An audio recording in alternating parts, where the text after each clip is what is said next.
Olá, minha gente, muito bom dia. Pois então, o que nós temos que lembrar sempre é que nós temos alguém que é soberano, onipotente, onipresente, onisciente e que está disposto a nos acompanhar por essa caminhada durante a vida.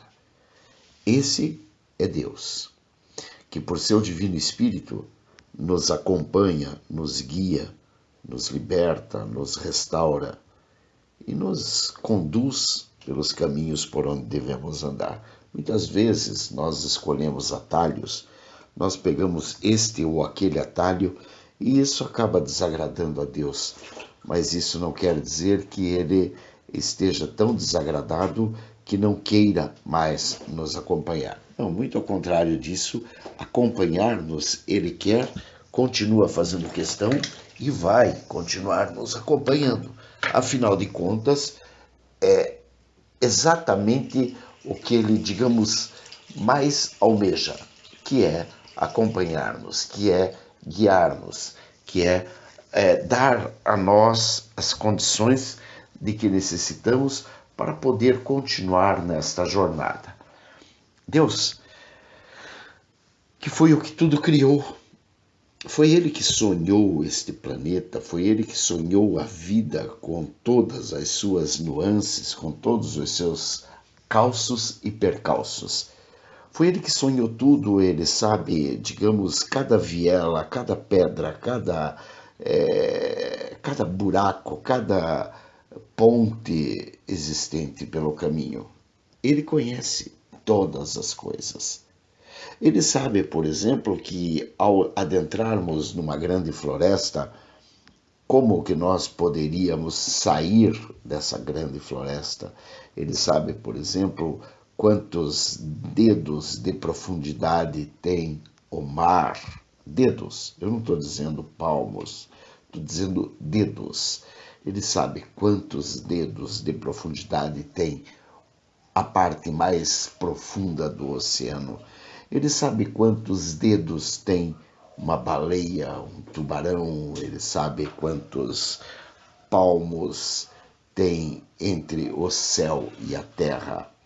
Ele sabe qual é a distância que a águia enxerga lá de cima, lá quando ela está no mais alto do seu voo.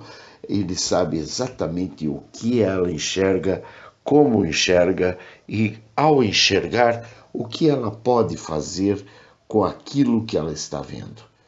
Porque muitas das vezes ela vem em voo rasante, pronta para pegar a presa, mas a presa lhe escapa, porque Deus tem todos os caminhos. Foi ele que compôs a isso tudo e, portanto, ele sabe exatamente como transitar nisso tudo.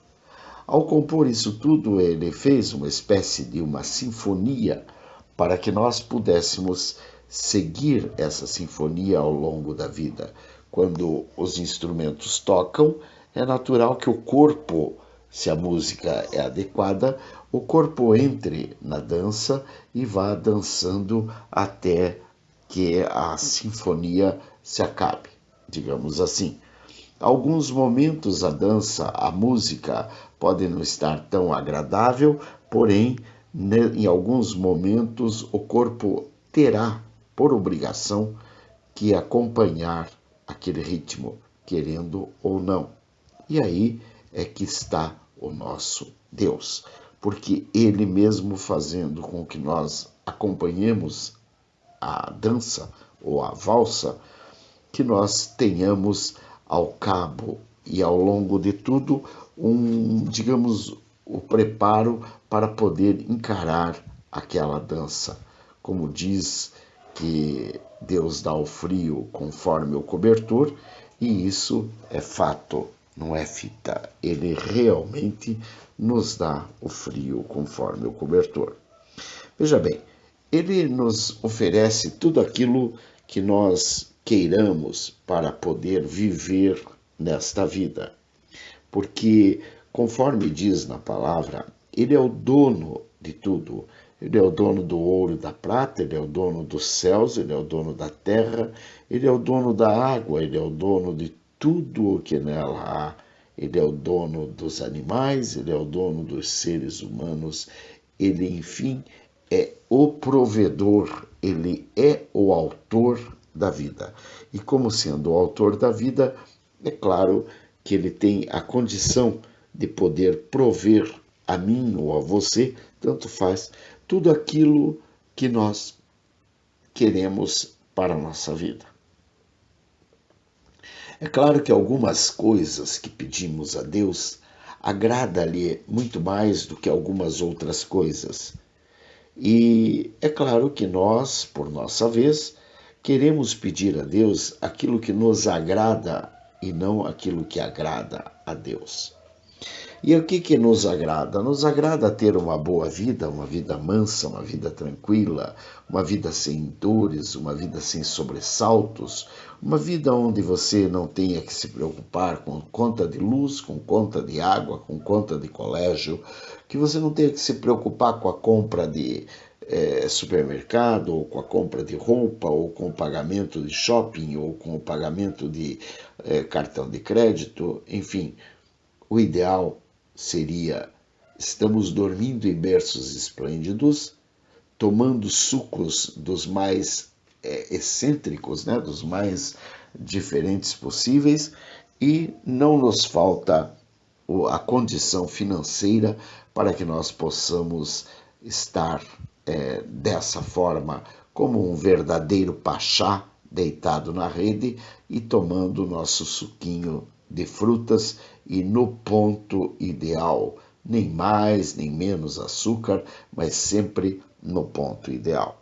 Bem, o que gostaria Deus que nós lhe pedíssemos? Bom, o que gostaria Deus que nós lhe pedíssemos? Digamos que está claro em toda a passagem, toda a Bíblia, porque tem um momento que ele diz que olhai os lírios do campo e vede que nem Salomão, em toda a sua glória, se vestiu como um deles. Não se preocupe com os cabelos de tua cabeça, porque o Senhor os tem a todos contados. Não se preocupe com a tua vida e observe os pássaros. Eles não ceifam, nem colhem, mas o Senhor provê o sustento e também o cuidado para com todos eles. Ou seja, o filho do abutre, ele tem todo o cuidado de Deus que ele precisa ter para que ele cumpra o seu papel enquanto ser vivente. O filho da baleia, idem. O filho da tartaruga, idem. O filho do macaco, idem. E você, eu, ou os nossos filhos, ou os nossos irmãos, ou os nossos sobrinhos, também em igualdade de condições. Cada um de nós teremos e temos, como sempre tivemos, todas as condições para poder passar por esta vida. E passar por esta vida não quer dizer viver eternamente, não quer dizer dormir em berço esplêndido, não quer dizer estar sempre tranquilo, sem nenhuma dor de cabeça para resolver. Não. No mundo tereis aflições, mas tem de bom ânimo, porque eu venci a todas, assim diz o Senhor. Ora, se no mundo temos aflições, então é claro que não podemos esperar que teremos, por exemplo, um séquito de garçons à nossa disposição para que possa nos atender no nosso faustoso jantar, né? Aquele lauto jantar que nós teremos e onde teremos ali a carne no ponto, com o sal no ponto, com a pimenta no ponto, onde teremos o café no ponto, onde teremos nosso suquinho de frutas no ponto, nem mais nem menos gelado, nem mais nem menos doce, no ponto. Parece que tudo foi preparado apenas para teu deleite, para te agradar. Bom, é verdade que isso tudo é possível? Claro que é. Claro que é possível. É claro que Deus pode tirar a tua dor, é claro que Deus pode te aumentar as riquezas, é claro que Deus pode te dar sabedoria, é claro que Deus pode te transplantar de um lugar a outro, simplesmente fazendo com que você, num piscar de olhos, saia daqui e esteja na China, por exemplo, que é do outro lado do mundo. Isso é possível? Claro que é. Eu não tenho a menor sombra de dúvida de que Deus pode fazer todas as coisas.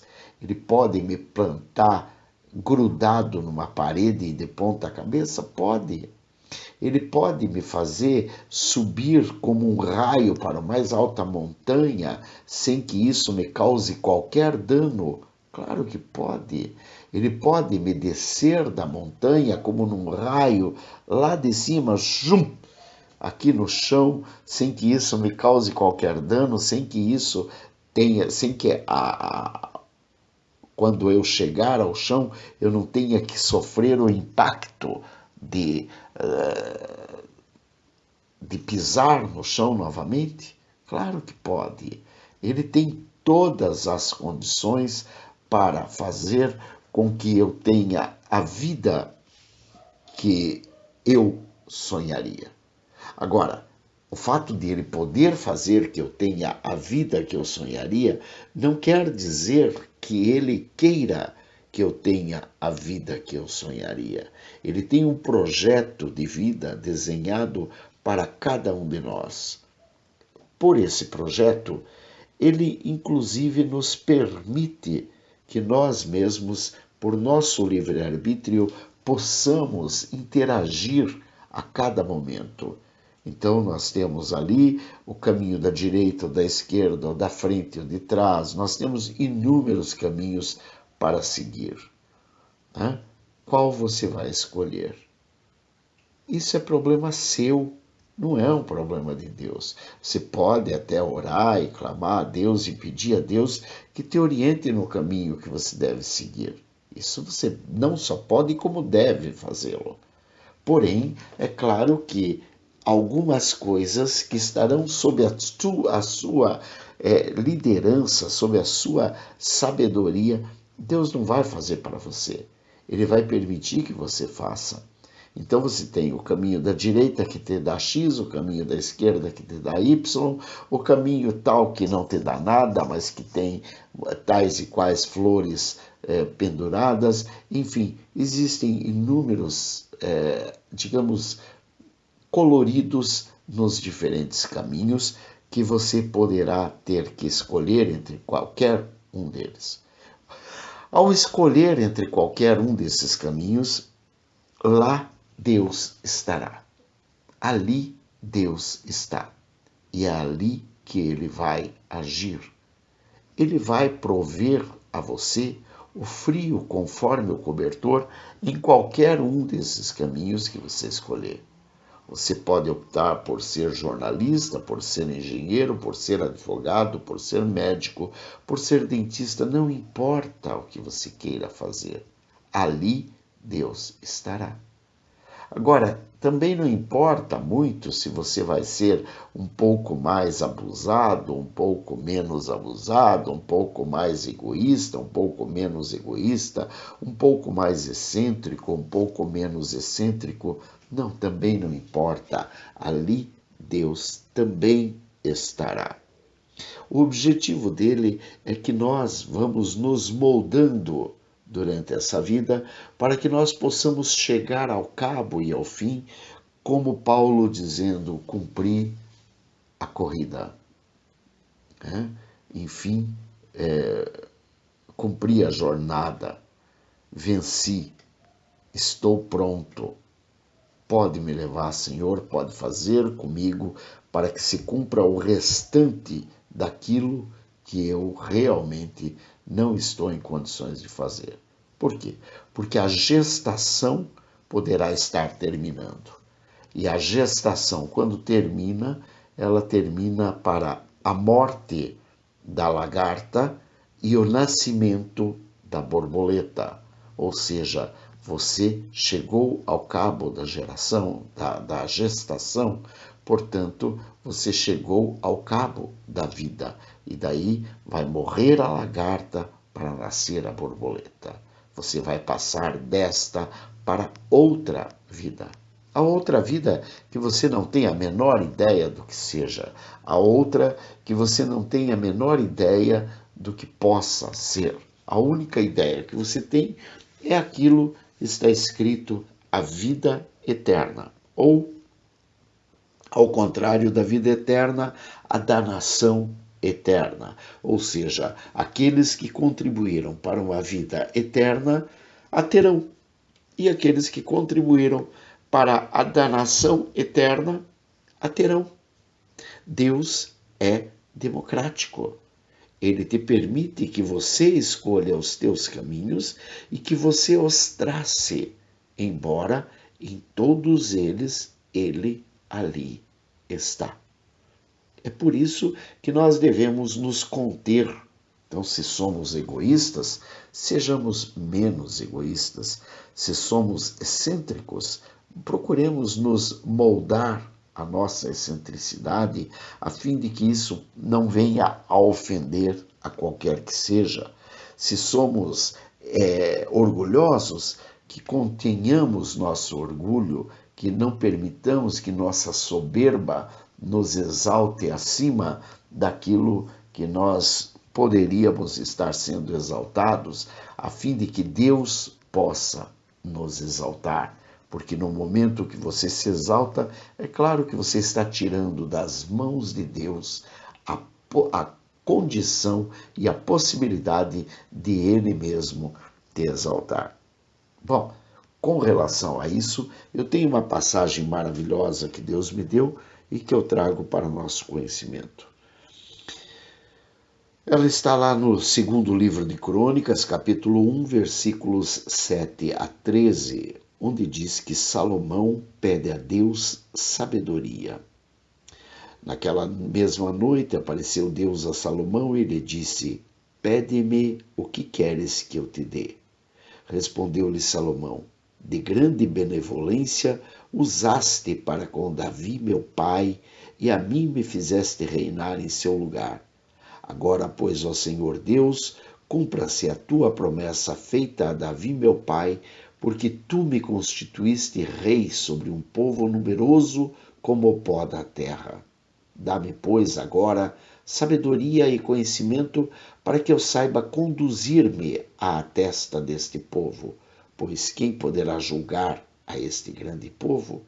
Disse Deus a Salomão: Porquanto foi este o desejo do teu coração, e não pediste riquezas, bens ou honras, nem a morte dos que te aborrecem, nem tampouco pediste longevidade, mas sabedoria e conhecimento para poderes julgar a meu povo sobre o qual te constituí rei, sabedoria e conhecimento são dados a ti, e te darei riquezas, bens e honras, quais não teve nenhum rei antes de ti, e depois de ti não haverá teu igual. Voltou Salomão para Jerusalém da sua ida ao alto que está em Gibeão, de diante da tenda da congregação, e reinou sobre Israel. Glória a Deus. Aleluia. Louvado seja sempre o nome do Senhor. Pois muito bem, então nós vimos que Salomão, com a sabedoria que Deus lhe proveu, ele pediu mais sabedoria. Ele pediu sabedoria para ele poder guiar o povo, e isso agradou a Deus sobremaneira. Isso deixou Deus mais e mais satisfeito com ele, porque ele mostrou que ele não precisava de riquezas e absolutamente nada diferente daquilo. Ele precisava de sabedoria para poder guiar ao povo. E diz da mesma forma no primeiro livro de Reis, capítulo 3, versículos 5 a 15, que é o mesmo texto, só que com outras palavras, e eu faço questão de trazê-lo para que a gente possa meditar melhor. Salomão amava ao Senhor, andando nos preceitos de Davi seu pai, porém sacrificava ainda nos altos e queimava incenso. Foi o rei a Gibeão para lá sacrificar, porque era o alto maior. Ofereceu 1000 holocaustos Salomão naquele altar. Em Gibeão apareceu o Senhor a Salomão. Pede-me o que queres que eu te dê. Respondeu Salomão, de grande benevolência usaste para com teu servo Davi, meu pai, porque ele andou contigo em fidelidade e em justiça, e em retidão de coração perante a tua face, mantiveste-lhe esta grande benevolência, e lhe deste um filho que se assentasse no seu trono, como hoje se vê. Agora, pois, ó Senhor meu Deus, tu fizeste reinar teu servo em lugar de Davi meu pai, não passo de uma criança, não sei como conduzir-me. Teu servo está no meio do teu povo que elegeste, povo grande, tão numeroso que se não pode contar. Dá, pois, ao teu servo coração compreensivo para julgar a teu povo, para que prudentemente discirna entre o bem e o mal, pois quem poderia julgar a este grande povo? Estas palavras agradaram ao Senhor por haver Salomão pedido tal coisa. Disse-lhe Deus, já que pediste estas coisas, e não pediste longevidade, nem riquezas, nem a morte de teus inimigos, mas pediste entendimento para discernires o que é justo, eis que faço, segundo as tuas palavras. Dou-te coração sábio e inteligente, de maneira que antes de ti não houve teu igual, nem depois de ti o haverá. Também, até o que me não pediste, eu te dou, tanto riquezas como glória, que não haja teu igual entre os reis por todos os teus dias. Se andares nos meus caminhos e guardares os meus estatutos e os meus mandamentos, como andou Davi teu pai, prolongarei os teus dias. Despertou Salomão, e eis que era sonho. Veio a Jerusalém, pôs-se perante a arca da aliança do Senhor, ofereceu holocaustos, apresentou ofertas pacíficas e deu um banquete a todos os seus oficiais.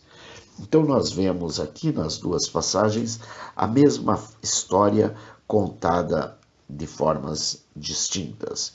Na primeira, ela é contada de uma forma, na segunda, nós vemos aqui, por exemplo, que fica dito que Salomão, ele tinha um péssimo hábito e esse hábito não tinha sido ainda tirado dele, ou seja, Salomão, ele amava a Deus e andava nos preceitos de Davi, seu pai. Porém, ainda sacrificava nos altos e queimava incenso. Ou seja, Salomão tinha também, como Davi o tivera, como todos nós o temos, inúmeros pontos que não são muitas vezes vistos nem por nós mesmos e que acabam nos desviando do verdadeiro princípio da sabedoria. Mas vejam que Salomão vai e pede a Deus a sabedoria para guiar aquele povo para o qual Deus o constituiu rei. E Deus se agrada do pedido. E Deus permite que sim, que Salomão, apesar dos seus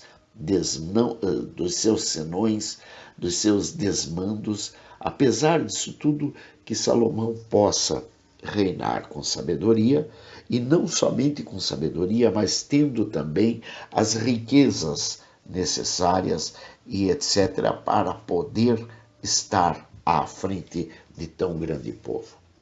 E Deus ainda diz mais, ao cabo e ao fim ali, que se Salomão andasse nos seus caminhos, que se Salomão guardasse os seus estatutos e os seus mandamentos, como andou Davi, seu pai, Deus ainda prolongaria os dias de Salomão. Então nós percebemos que Deus, Ele nos dá com abundância. Ele está conosco disposto a aceitar as nossas diferenças, disposto a aceitar os nossos erros. Ele não está querendo que novos anjos surjam das nossas cinzas. Ele quer sim que nós estejamos na presença dele com um coração segundo o coração de Davi. Para que ele possa enfim nos dizer também: até o que me não pediste eu te dou, tanto riquezas como glória, e que não haja teu igual entre os reis por todos os teus dias. Ele se satisfaz ao mostrar ao mundo o poder dele em minha vida, o poder dele na tua vida. E é assim que age o nosso Deus. Portanto, se você tem algo a pedir a Deus, não tem problema, ajoelha-te, peça. Se quer saúde, peça. Peça a Deus, que a todos dá liberalmente.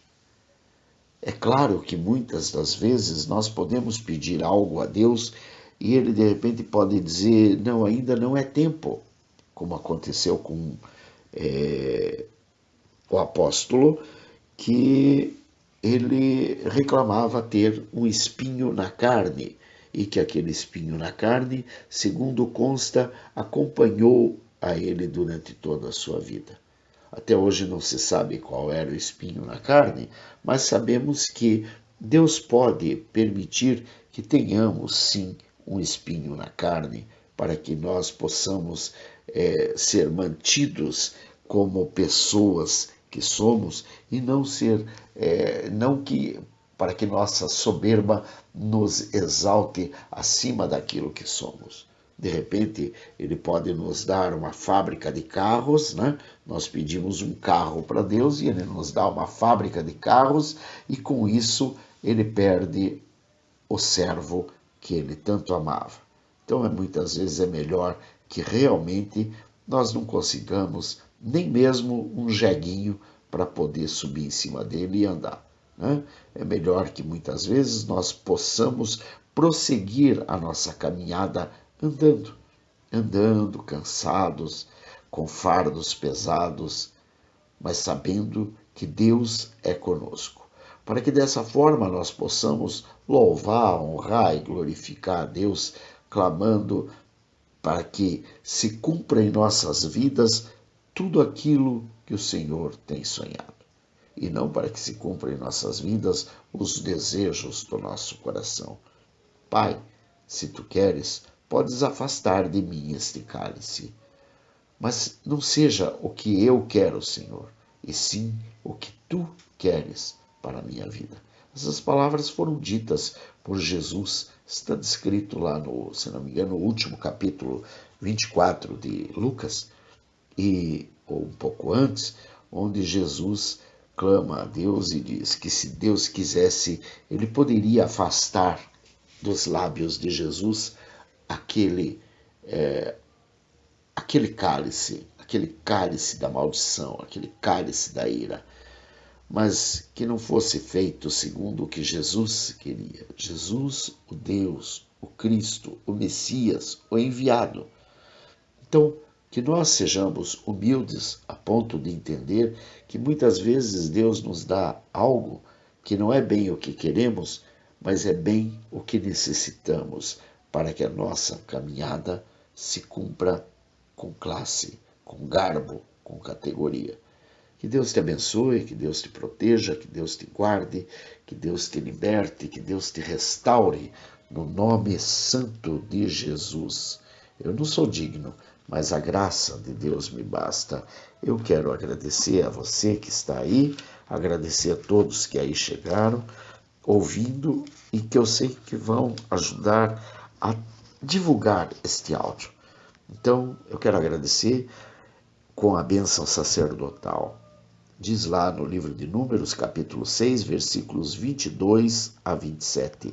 Disse o Senhor a Moisés: fala a Arão e a seus filhos, dizendo: Assim abençoareis os filhos de Israel e dir-lhe-eis: o Senhor te abençoe e te guarde, o Senhor faça resplandecer o rosto sobre ti e tenha misericórdia de ti. O Senhor sobre ti levante o rosto e te dê a paz.